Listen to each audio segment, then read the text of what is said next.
Let's do this problem in reverse. Let's start with some information that we'll read from the graph and use that information to construct an equation for our sinusoidal graph. So here is an example. I've given you 2 points. I've said one top happens at -1/8, and a bottom point, the next bottom point is at 7,2. So I haven't given you a lot of information, but I've given you a top point and a bottom point. From this, we just need to sort out our 4 values: our amplitude, our period, which leads us to B, our horizontal shift, our new 0, and our middle. And we'll also need to figure out which function we're using, plus or minus, sine or cosine. So we'll have to decide on what our starting point is.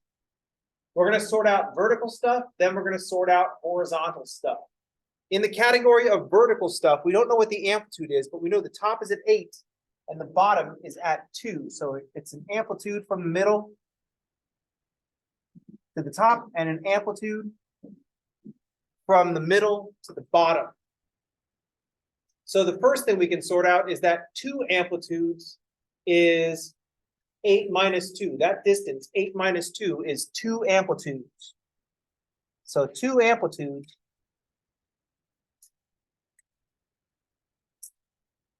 is the difference between the top and the bottom. So 2 amplitudes is equal to 6. So 1 amplitude is equal to 3.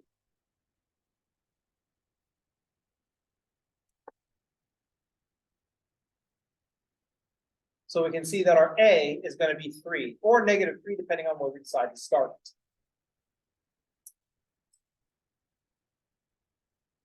Now that we know that the amplitude is equal to 3,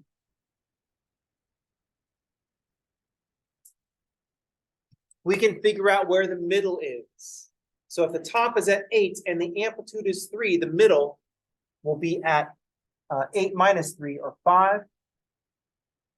Or we can go from the other direction. We can say the middle is the bottom plus the amplitude, so 2 plus 3, which is 5. So this tells us that the middle is either the top minus the amplitude or the bottom plus the amplitude.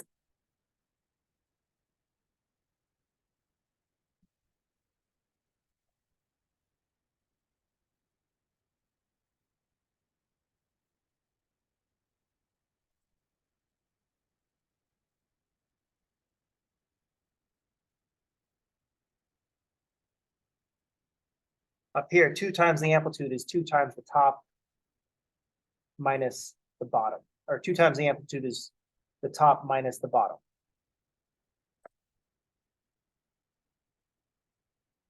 So in this case, the top is at 8 and the bottom is at 2.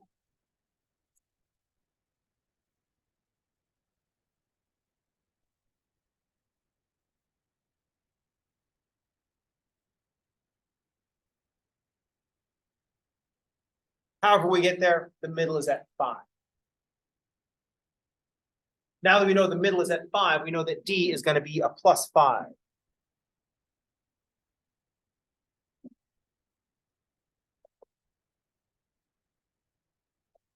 And we know that the absolute value of A is equal to 3.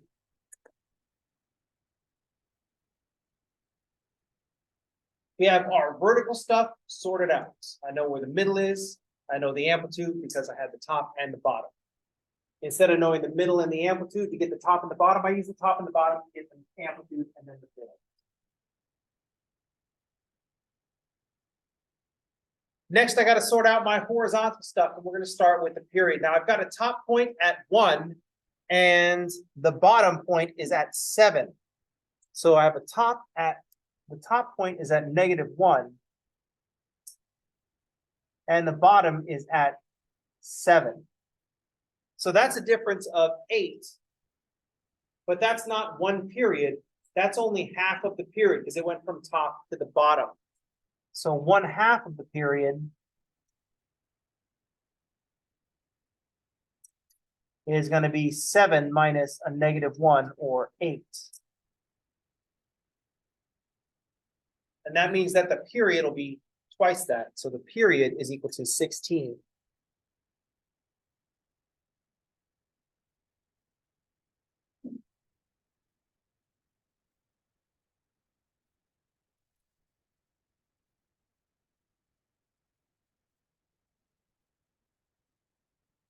$16 is the period, but that's not the number that goes in the equation. We got to use this to figure out what B is. So this is just backwards, because we're going through the problem backwards. Instead of using B to find the period, we're going to use the period to find B. Since the period is 2 pi divided by B,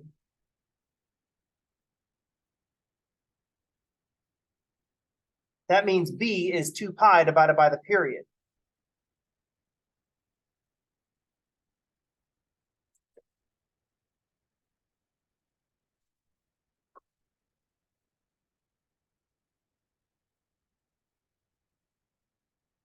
The period is 2 pi divided by B, so that tells us that B is 2 pi divided by the period.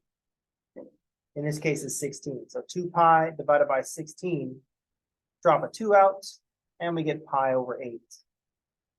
So instead of using B to find the period, we use the period to find B. We pretty much do the same thing.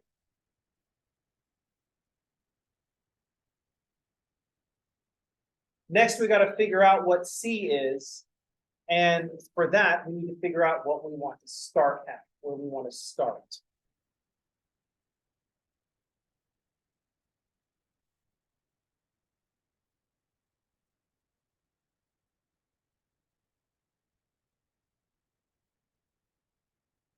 When we figure out where we start, that's going to tell us two things: plus or minus, sine or cosine, and the zero of C, the C value that we're going to need, the horizontal shift.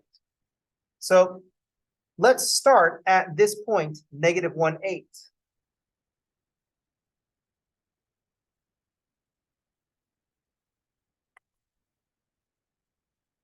Because this point is the top, that means we're going to write this as a positive cosine.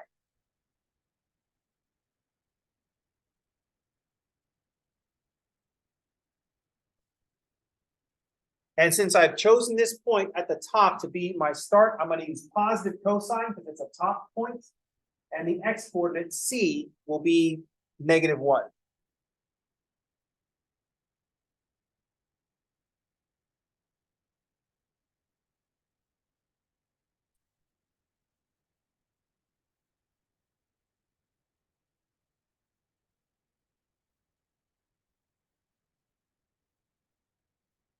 Now I've got all the pieces of information I need.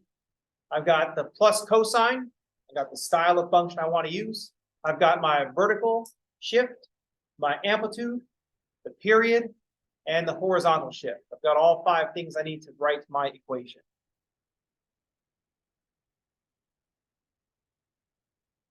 So A is going to be +3. I start at the top, so it's going to be a positive cosine. The period is 16, so B is pi over 8.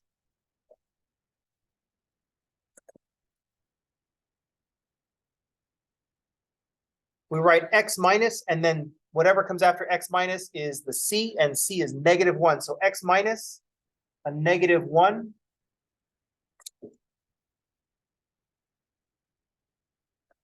And D is +5. So here is an equation for the graph we see above.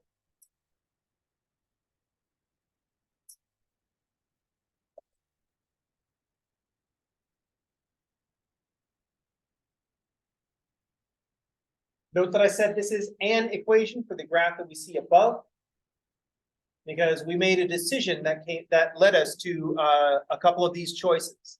We decided to start at that top point, start at -1/8.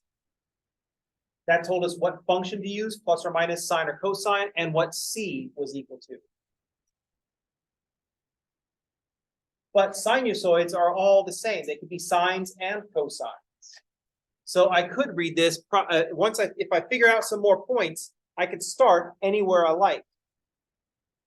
So someone else might look at this and say, I don't want to start at negative 1/8. I'm going to start at the bottom here at 7/2.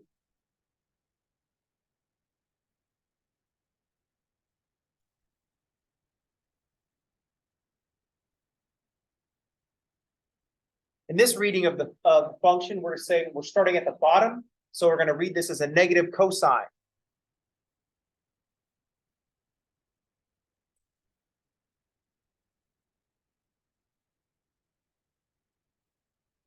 And since we're starting at -2, the x coordinate is going to be c. So c is going to be 7 in this case. So we might write a different equation. We'll write y equals,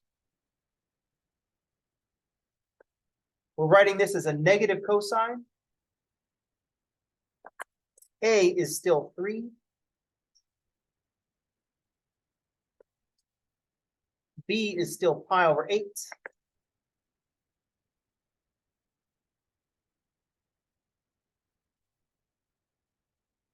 In parentheses, we write x minus, and whatever we say after, whatever c is, that comes right after we say x minus. So we write x minus 7. Close the x minus, close the argument, and plus d, plus 5. These two different equations represent the same graph.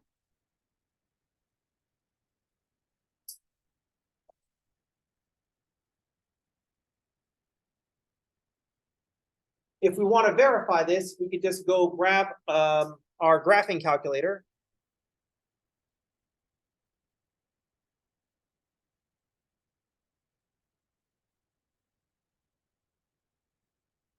And put in y equals 3 cosine of pi/8, parentheses x minus a -1 plus 5.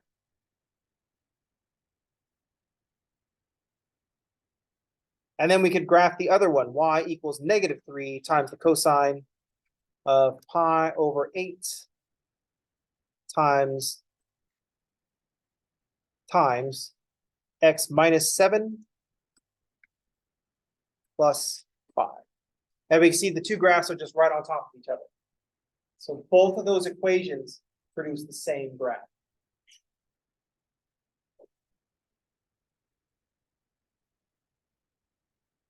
At this point, you might recognize that there seem to be an infinite number of answers. Because what if I take the period of 16 and add it to this? Then we get the same graph. Doesn't change, same graph. So we do have an infinite number of answers. Also note that if we look at the mid going up, this middle going up point, well, the middle is at 5, so I need to identify the middle.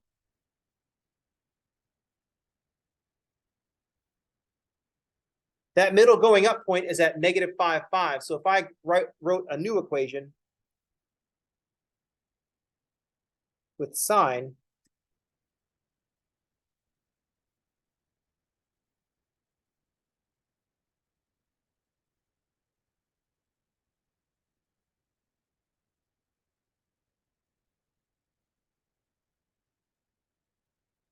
then that graph sits on top of the other two. Similarly, we can go grab a negative sign. It's not letting me pick one.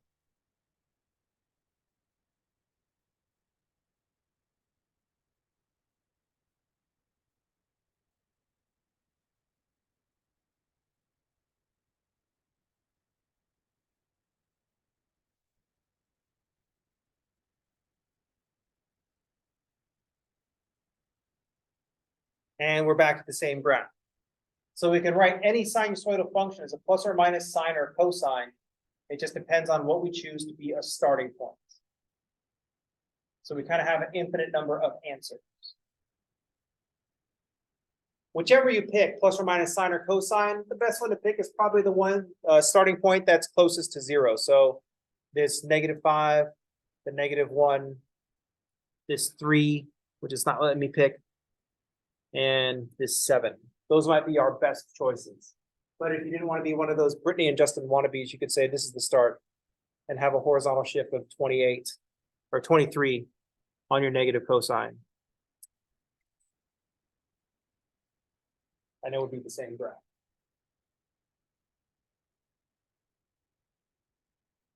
Any questions? Comments?